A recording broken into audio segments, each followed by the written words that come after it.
Hello friends, welcome to my YouTube channel. The game between Mikhail Tal and Janos Flesh is a fascinating encounter, showcasing the brilliance and daring of one of chess's most legendary players.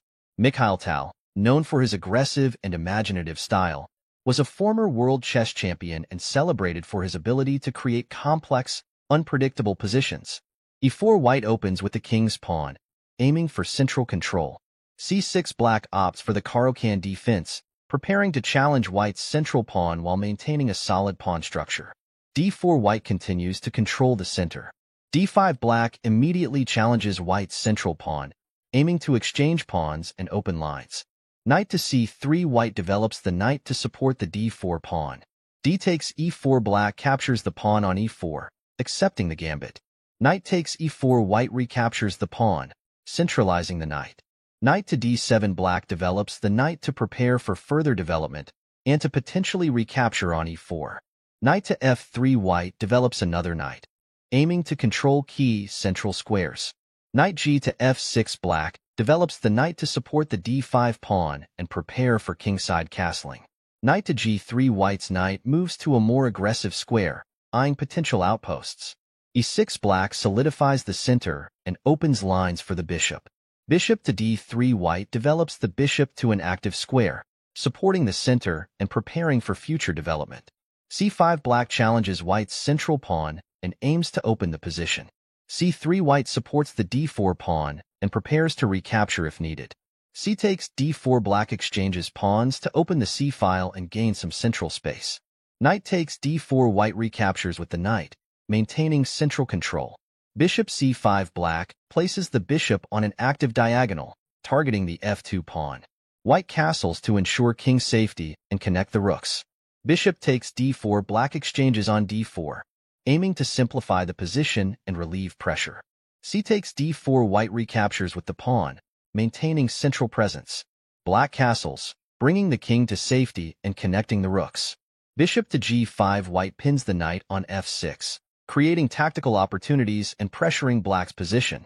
H6 black challenges the bishop, forcing it to decide its position. Bishop to F4 white retreats the bishop while maintaining the pin on the knight. Knight to B6 black's knight moves to an active square, attacking the bishop on F4. Bishop to C2 white moves the bishop to a safer square and keeps the pressure on the F5 pawn. Knight BD5 black's knight centralizes, attacking the bishop and preparing to support potential central breaks. Bishop to E5 white places the bishop on an active square, targeting potential weaknesses. Queen to B6 black's queen attacks the B2 pawn and puts pressure on white's position. Queen D3 white defends the B2 pawn and supports the bishop on E5. Knight to B4 black's knight jumps to an aggressive square, attacking the D3 queen and the C2 bishop. Queen D2 white moves the queen to a safer square, defending against the knight attack. Knight takes C2 black captures the pawn, gaining material but potentially exposing the king.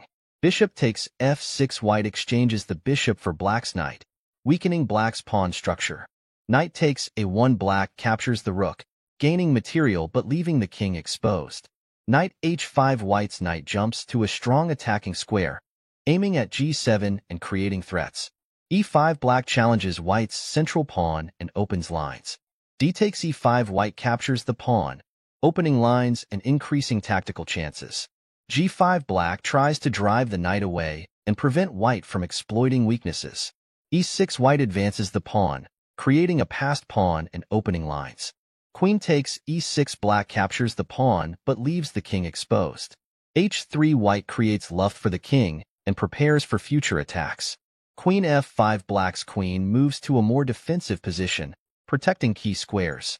Rook takes A1 white grabs material, preparing to use the open A file for attacking purposes. Bishop E6 black develops the bishop, trying to consolidate and defend. Rook E1 white aligns the rook with the queen, increasing pressure. Queen G6 black's queen moves to a defensive position, trying to cover the G7 pawn. G4 white pushes the pawn, aiming to open lines and create attacking opportunities. Rook AC8 black brings the rook to an active square, defending the C file. Bishop C3 white moves the bishop to an active square, targeting black's weaknesses. Rook FD8 black aligns the rook with the queen, preparing to counterattack. Queen e3 white centralizes the queen, preparing to coordinate an attack. Rook d3 black places the rook on a potentially aggressive square, aiming to counter white's attack. Queen e5 white's queen moves to a strong central square, increasing pressure.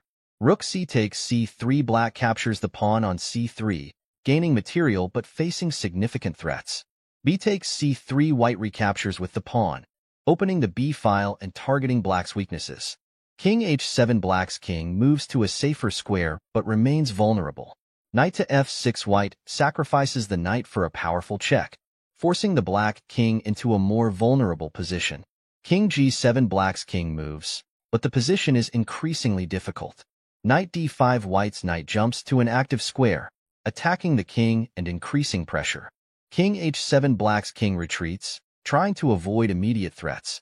Knight e7 white's knight moves to a dominant square, attacking the g7 pawn and preparing to exploit the weakened position of black's king. And the black resigned. Mikhail Tal win the match.